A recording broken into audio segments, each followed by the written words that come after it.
Hello, my name is Bethany. If you're new, I typically do vlog style videos with my family here on my channel, but today we're gonna do something a little different. We're here for another episode of Is It Worth It? SeaWorld edition. So my family and I recently went to SeaWorld for the first time and we did vlog it. So I'll link that below if you want to see what our day was like.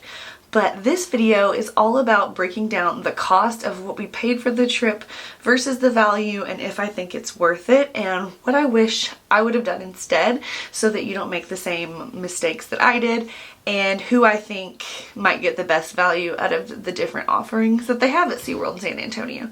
So let's get into it. So today we're going to talk about the Quick Queue, their skip the line service, the dining package that we did not get, but I'm going to talk about the cost versus what we paid, and the tickets to actually get into the park.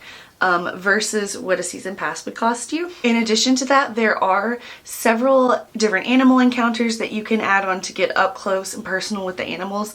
They are pretty pricey. I'm not going to talk about those today because we didn't do any of those. We were just doing a very basic introduction to the park. First things first, before we get into it, let's talk about the orca in the tank, if you will. I have seen the Blackfish documentary. I am aware that having orcas in captivity is not the best place for them, that they truly belong in the wild, that having them in captivity is really a mistake. And SeaWorld has recognized that as well, and they discontinued their orca breeding program in 2016. So they're no longer snatching orcas out of the ocean, they're no longer breeding orcas, and this generation that we're watching is going to be the last generation in captivity at SeaWorld. So there's that, if that makes you feel better about the situation. I don't know. It made me feel better. Let's get into the cost. Parking for general parking, which is what we did, is $38 with tax. We got there an hour before opening, so we were some of the closest ones to the entrance of the park. There's also covered parking available for $65 that will get you just right up there close to the entrance, but honestly it wasn't a bad walk to pay the $38, and unless you have mobility concerns I wouldn't opt for the $65. As far as tickets go, you're going to pay the same price for everyone ages 3 and up. There's no kid pricing.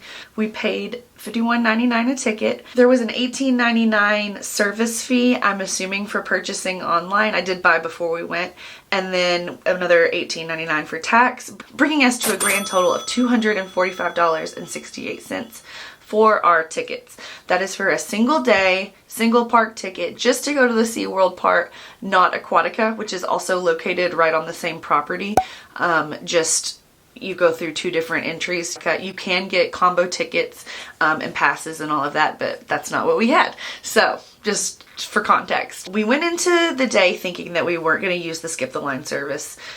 However, we waited 40 minutes for our first line, and so after that we were like, maybe we should look into this.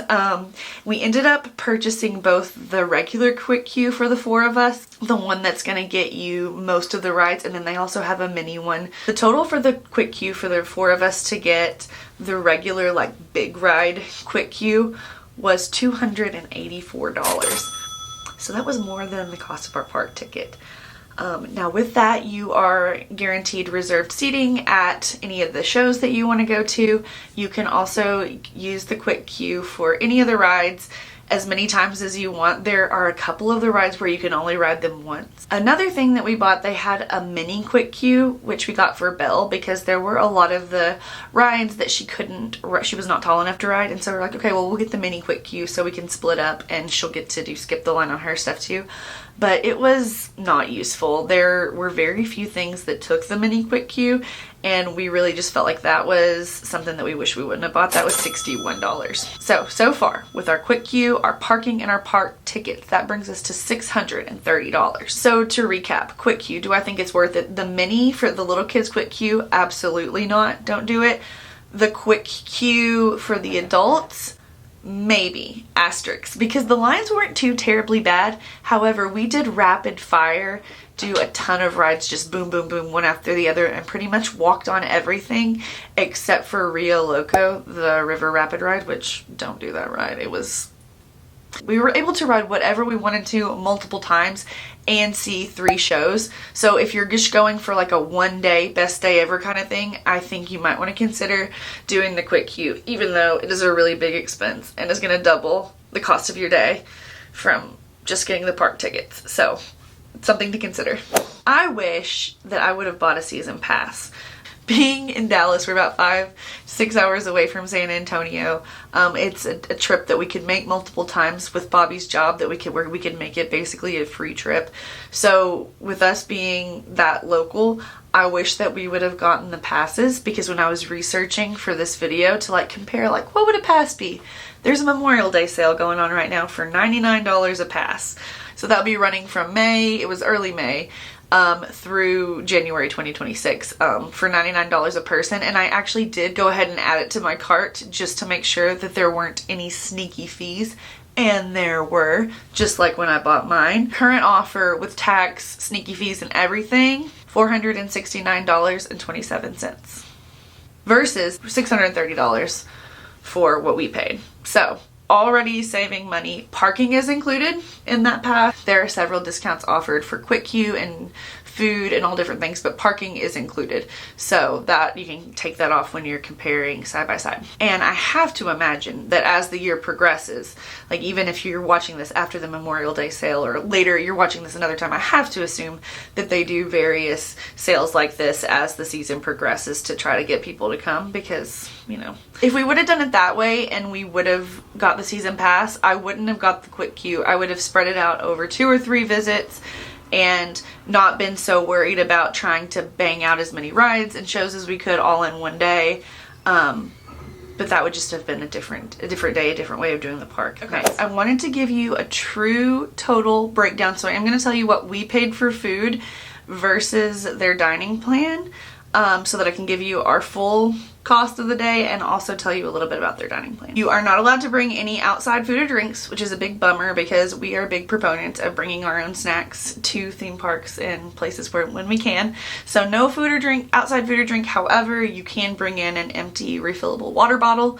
So I did that. I brought in my big one of these Fake Stanley. There are water fill stations located throughout the park, and when I got in there, since we got there before the park opened, I went into the Starbucks there at the holding area and I asked, is there somewhere I can refill this? And she refilled it for me with ice. So pro tip, maybe try the Starbucks. The day that we were there, the park opened at 10:30, so we went ahead, got up, got breakfast on the way, and then sat in the parking lot and ate our breakfast before we went in.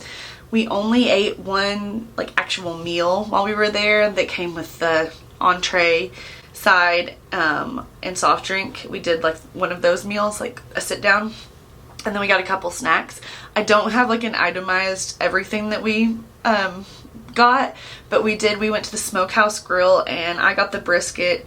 The girls got chicken nuggets. Was $92.57 for that barbecue lunch and some snacks, several Diet Cokes throughout the day. The dining package is $30 per child, $60 per adult, and what that will get you is the entree, side / dessert, you get to choose one, and soft drink / tea every 90 minutes. That's a lot. If you wanted to max out the system, you could technically eat 7 times if you got there and right when it opened at 10:30 went to eat, and then like ate every 90 minutes to max out the system. 7 meals. So if you're gonna do that, if you are gonna eat 7 full meals, absolutely, you are gonna more than make your money back. I think if you're gonna eat 2 or more full sit-down meals, it will break even, pay for itself. But if you're gonna do it any less than that, you're gonna be better off just paying for your own food. And I'm glad that that's what we did. We went and got torchies after we were done, so we got a late dinner. It was around 8:30. So that's how we did it. I'm really glad that we didn't do the dining plan, but I do see how it could be beneficial for some people if you're gonna be eating more meals.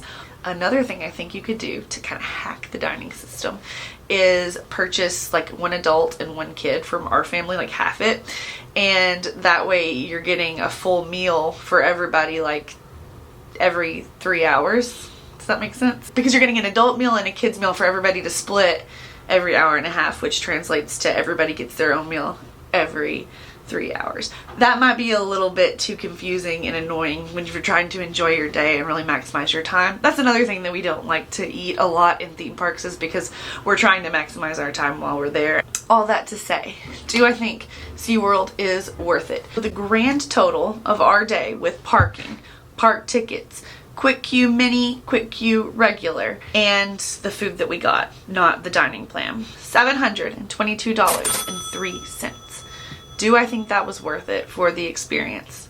Absolutely, 100%.